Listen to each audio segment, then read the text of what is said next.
The world outside the window had turned into a silent white kingdom. Overnight, a thick blanket of snow had muffled the neighborhood, turning the familiar oak trees into crystalline statues and the sidewalk into a hidden path. Inside the house, the air smelled of cinnamon and wood smoke, but Alina and her younger brother, Shahroz, weren't looking at the fire. They were looking at the garden. The small brown sparrows, usually so chatty and energetic, were huddled together on a frozen fence rail, their feathers puffed out into tiny, shivering spheres. The berries on the bushes were long gone, buried under the heavy frost. "They look so cold, Alina," Shahroz whispered, his breath fogging the glass as he looked up at his sister. "The ground is all gone. Where do they find their breakfast?" Alina watched a sparrow try to peck at a frozen twig, her expression softening with concern. "They don't," she realized softly, resting a hand on her brother's shoulder. "Not today. Everything is hidden under the snow."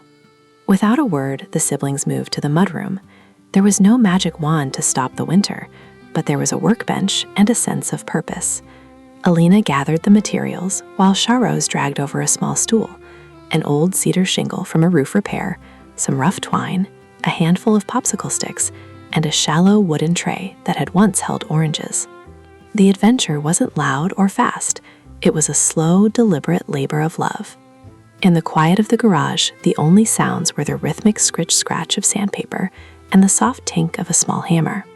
Alina carefully measured the twine, patiently teaching Shahroz how to loop the thread to ensure the feeder would hang straight.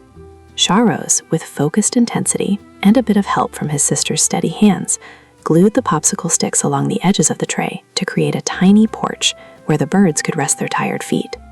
"It's like a tiny restaurant," Shahroz murmured, carefully painting a small blue star on the side. "More like a sanctuary," Alina corrected gently, smiling at his handiwork. When the feeder was finished, they mixed their feast: sunflower seeds, dried currants, and bits of crushed peanuts.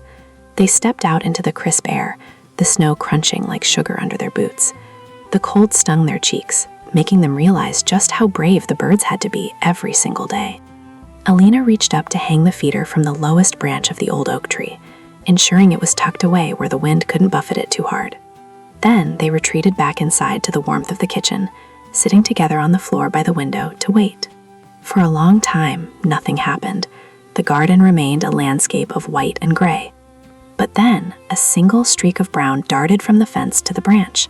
The sparrow tilted its head, its black bead eye catching the glint of the seeds. It hopped onto the popsicle stick porch Shahroz had built. Then came another, and another. Soon the holiday feast was a flurry of soft wings and contented chirps. Alina and Shahroz watched in comfortable silence. They realized that being part of a family meant looking out for those even smaller than themselves.